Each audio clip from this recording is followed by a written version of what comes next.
Hola amigos, bienvenidos. Vamos a continuar con nuestro curso de estadística y el tema que veremos hoy es cómo realizar una tabla de distribución de frecuencias. En primer lugar, es importante mencionar que una distribución de frecuencias nos permite distribuir un conjunto de datos de manera organizada y resumida, generalmente a través de una tabla. Y bueno, para ver cómo realizarlo, veremos el siguiente ejemplo. Tenemos aquí unos datos que representan la calificación obtenida por un grupo de estudiantes en un examen. Vamos entonces con estos datos a realizar nuestra distribución de frecuencias. Una recomendación cuando vamos a realizar una distribución de frecuencias es ordenar nuestros datos para que sea más fácil luego poder elaborar la tabla. Sin embargo, en este caso, como tengo pocos datos, no voy a ordenarlos. Para nuestra tabla, lo primero que vamos a hacer es ubicar las columnas necesarias. En primer lugar, nuestra variable, que en este caso es calificación.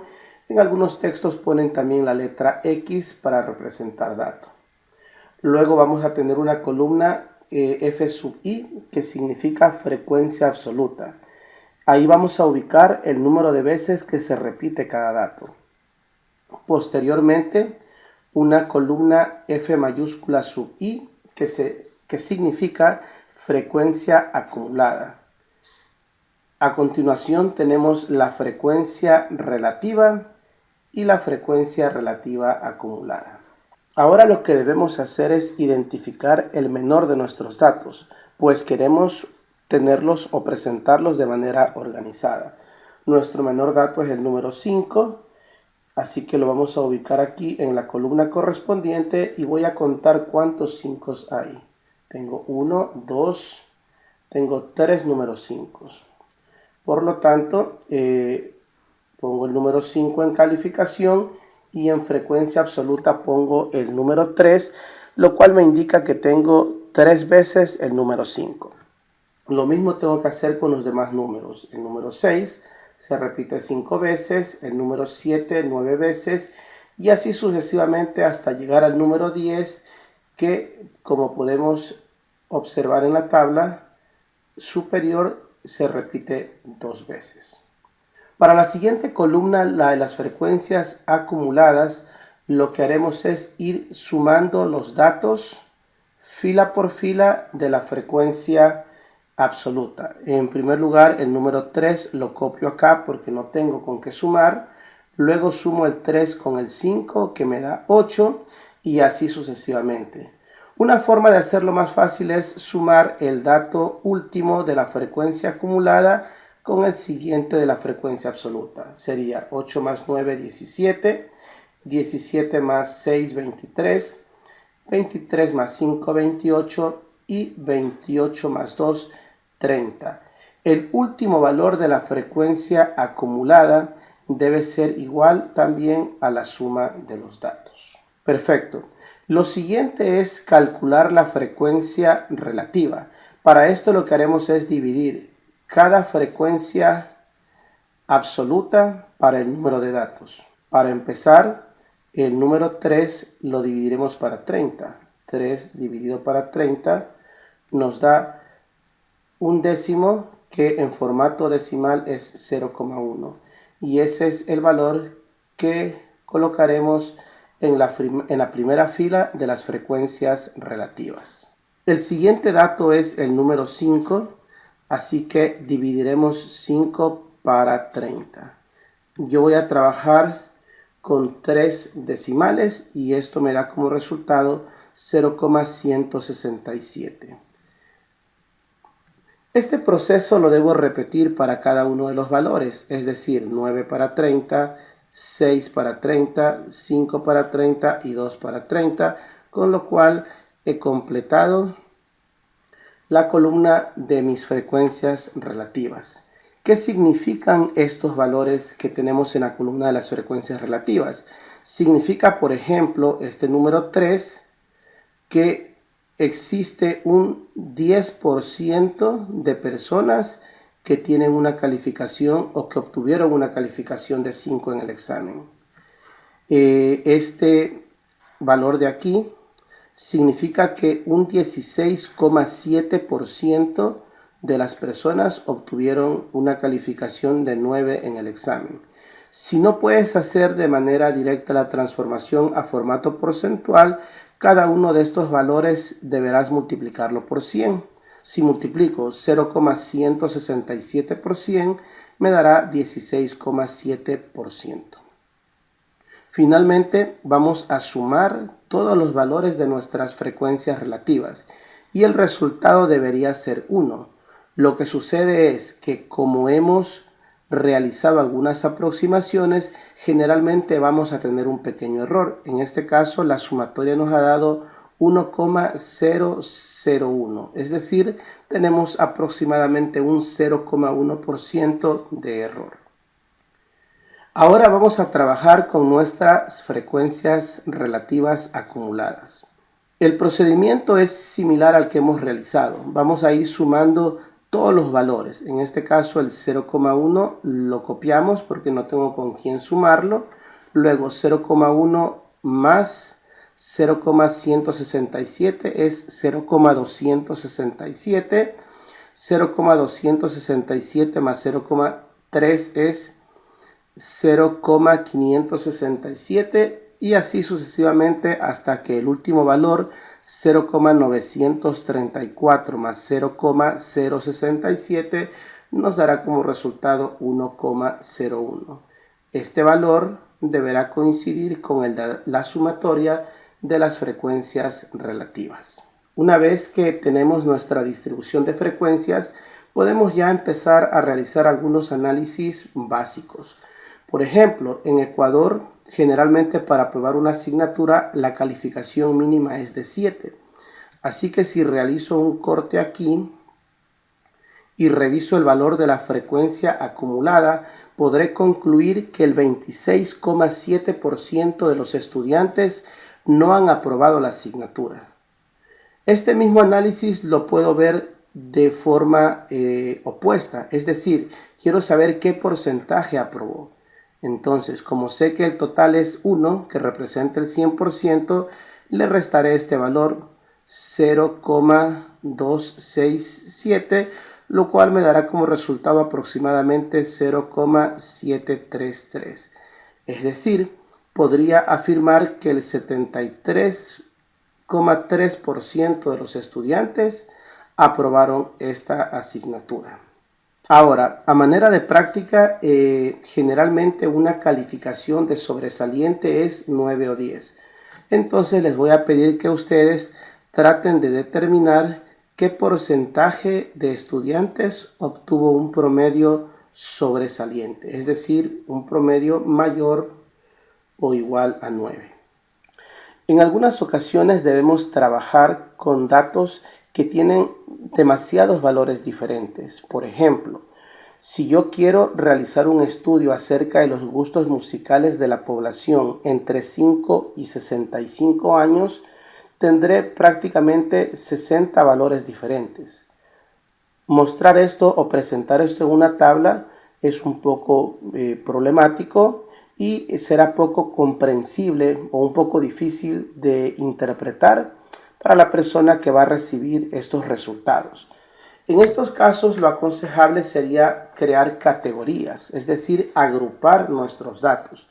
Por ejemplo, yo podría analizar el gusto de las personas entre 5 y 15 años, entre 15 y 25 y así sucesivamente. Es decir, estaría agrupando los valores de las edades de las personas en grupos que contienen a 10 datos diferentes. A estos conjuntos de datos se les suele llamar datos agrupados. Y en este momento vamos a ver cómo realizar una distribución de frecuencias para datos agrupados. Nuevamente vamos a utilizar para representar nuestros datos una tabla. Y vamos a tener dos conceptos fundamentales. Primero, el concepto de clases o categorías. Yo les había dicho, por ejemplo, que podía agrupar a las personas para analizar sus grupos musicales en grupos de, por ejemplo, entre 5 y 15 años. Esa sería una categoría. Las personas entre 16 y 25 años sería otra categoría y así sucesivamente.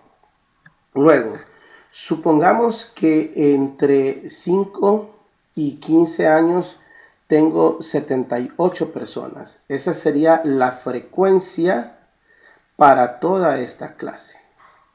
A continuación vamos a revisar algunas definiciones importantes cuando tenemos una tabla de distribución de frecuencias para datos agrupados. Bueno, en primer lugar tenemos límite inferior de la clase, que es el menor valor que pertenece a una clase. Yo había puesto como ejemplo personas entre 5 y 15 años. En este caso 5 sería el límite inferior de la clase. El límite superior de la clase es el otro valor, es decir, el valor mayor que pertenece a la clase. Para este ejemplo que he puesto, el límite superior sería 15. La frontera de la clase es un valor que separa a las clases, separa a dos clases diferentes, pero no pertenece a ninguno de ellos. Luego tenemos la marca de clase, que es el promedio entre el límite inferior y el límite superior. Y finalmente el ancho de clase, que se calcula restando el límite inferior de una clase con el límite inferior de la clase anterior. Todas estas definiciones las vamos a reforzar en el ejemplo que resolveremos más adelante. Al inicio de la explicación de las distribuciones de frecuencias para datos agrupados, habíamos mencionado que dividiríamos nuestra población o nuestros datos en clases. Pero ¿cuántas clases debemos utilizar? Para eso existen algunos criterios. El criterio que nosotros vamos a utilizar es el que recibe el nombre de regla de Sturges. Y ese nos dice que el número de clases K será igual a 1 más el logaritmo con base 2 de n, donde n es el número de datos. Otro valor que necesitaremos calcular es el del ancho de nuestra clase. Y este va a ser igual al rango dividido para el número de clases. El rango simplemente se calcula restando al valor máximo de nuestro conjunto de datos el valor mínimo del mismo conjunto. Y esto lo dividimos para el número de clases. El número de clases, recuerden que lo obtendremos mediante la regla de Sturges. Ahora sí, vamos a realizar un ejemplo. Tenemos aquí nuestro ejemplo en donde nos están proporcionando la edad de 50 integrantes de un programa del gobierno. Estas serían las edades. Y nos piden primero realizar la tabla de distribución de frecuencias utilizando la regla de Sturges. Y segundo, nos está mencionando que la política de Estado exige que por lo menos el 50% de los participantes en este programa de gobierno tenga una edad mayor de 50 años. Y deberemos verificar si se cumple con este requisito. A continuación, para facilitar el trabajo, vamos a presentar estos mismos datos, pero de manera ordenada. Y bueno, aquí tenemos ya nuestros datos de manera ordenada, así que vamos a proceder a realizar los cálculos necesarios. Lo primero que necesito saber o conocer es el rango de nuestro conjunto de valores. Como están ordenados, tengo aquí el valor mínimo y el valor máximo. Por lo tanto, el rango será valor máximo 99 menos valor mínimo 38. Por lo tanto, el rango de nuestro conjunto de datos es 61. Ahora vamos a calcular el número de clases o categorías. Habíamos dicho que esto era igual a 1 más el logaritmo con base 2 de n. Sería 1 más el logaritmo con base 2 de n, como son 50 datos, 50 integrantes, sería logaritmo con base 2 de 50. Este cálculo lo podemos hacer de manera fácil utilizando una calculadora. Vamos entonces a ingresar nuestros datos. 1 más el logaritmo con base 2 de 50 y esto nos da como resultado 6,64. Así que nuestro resultado de K es aproximadamente 6,64. Sin embargo, no podemos tener un número decimal para las clases. Tienen que ser valores discretos. No hay una regla que nos diga cuándo aproximar. No es como que en la aritmética que nos dice pasado de 0.5 tiene que aproximar al siguiente valor. En este caso va a depender mucho del criterio del investigador. Nosotros vamos a trabajar, podríamos trabajar con 6 clases o con 7, es indiferente, pero para este caso lo vamos a hacer con 7 clases. Finalmente nos falta definir el ancho o la amplitud del intervalo. Y habíamos dicho que esto es igual a el rango dividido para el número de clases.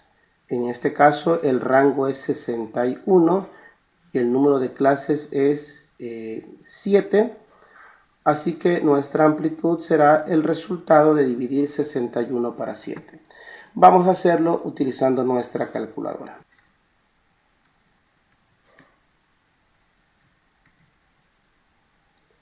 Y el resultado es 8,71, que lo podríamos aproximar a 9. Por lo menos, aquí sí necesito aproximarlo por lo menos a 9.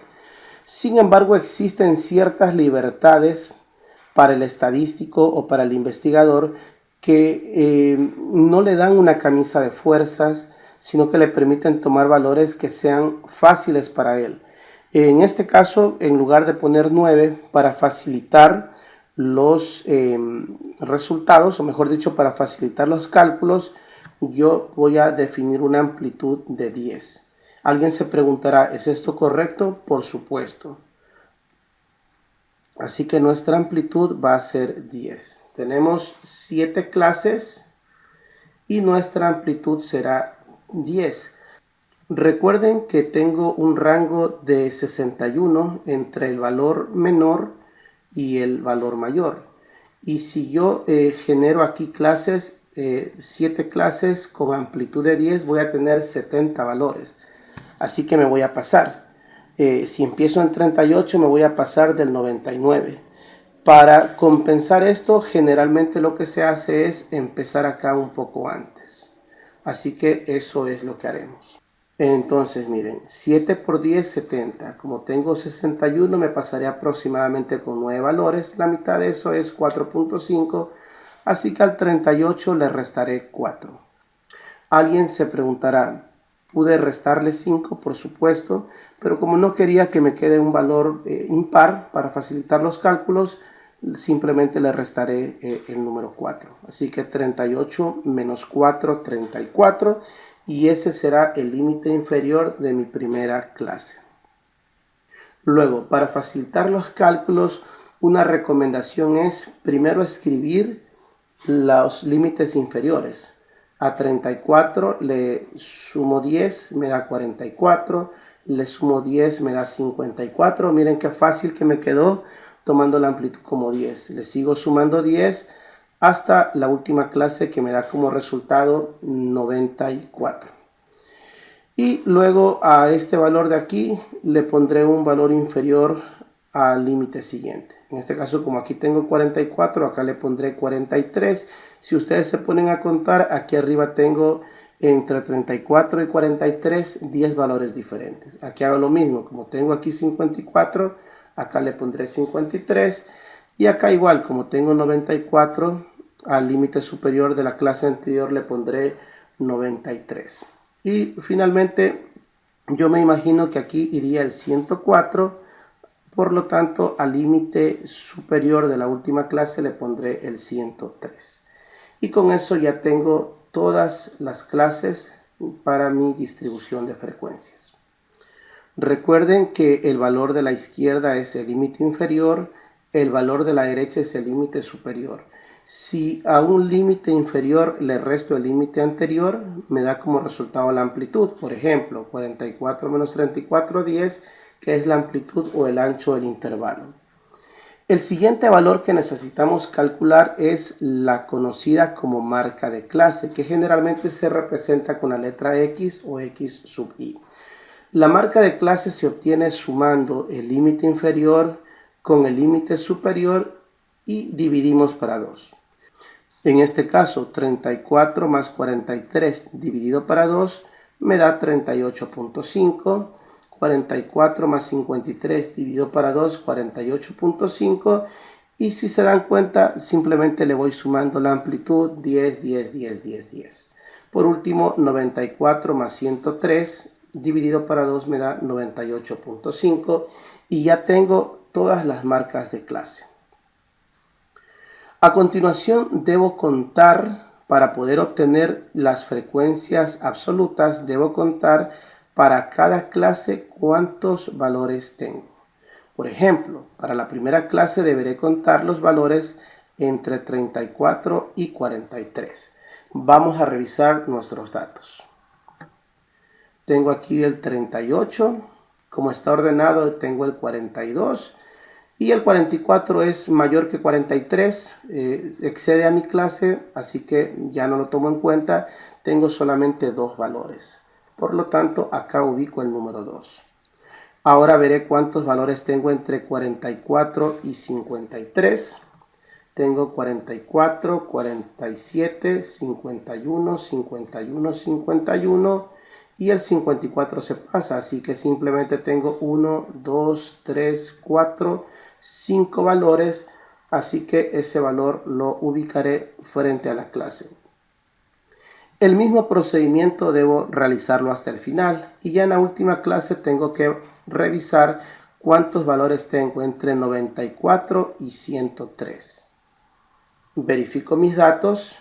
Entre 94 y 103 simplemente está el 98 y el 99, es decir, dos valores, y eso es lo que tengo que ubicar frente a la clase correspondiente. Lo demás es idéntico a la distribución de frecuencias para datos no agrupados, que fue lo primero que realizamos. Entonces empezaremos con la frecuencia acumulada. El 2 lo ubicamos al frente y luego sumo. 2 más 5, 7. 7 más 9, 16. Y así sucesivamente hasta que el último valor, 48 más 2, me da 50. Y recuerden que la última frecuencia acumulada debe coincidir con el número de datos. Para calcular la frecuencia relativa, nuevamente lo que hacemos es dividir cada frecuencia absoluta para el número de datos. 2 dividido para 50 me da 0,04. 5 dividido para 50 es 0,1 y así sucesivamente hasta llegar al último valor en donde nuevamente tengo 2 dividido para 50, 0,04. Y por último, para nuestra frecuencia relativa acumulada, vamos a sumar las columnas de nuestra frecuencia relativa. 0,04 lo ubicamos al frente y luego lo sumo con 0,1 que me da 0,14 y así sucesivamente hasta el último valor en donde 0,96 más 0,04 me da como resultado 1. Recuerden que el último valor de la frecuencia relativa acumulada debe coincidir con la suma de todas las frecuencias relativas.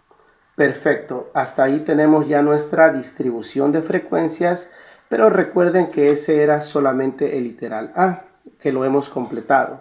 En el literal B nos pedía verificar que se cumpla la condición de que al menos el 50% de los participantes tenga más de 50 años. Entonces vamos a verificar esto en nuestra tabla. Si nos ubicamos aquí, fíjense, tengo edades entre 44 y 53. No puedo verificar exactamente dónde está el 50, así que acudiré a la siguiente categoría. Voy a tomar en cuenta desde el 54 en adelante. Y si hacemos una línea aquí, nos podemos dar cuenta que el 14% de los participantes tienen una edad entre 34 y 53 años. Y si yo resto 1 menos 0,14, me da como resultado 0,86, que sería todo lo que está aquí abajo, es decir, desde 54 en adelante. El 86% de las personas tienen una edad mayor o igual a 54 años. Por lo tanto, puedo decir que se cumple la condición de que al menos el 50% de las personas tengan una edad mayor que 50 años. Y con eso vamos a finalizar el presente tema, así que nos vemos en la próxima clase. Que estén todos bien.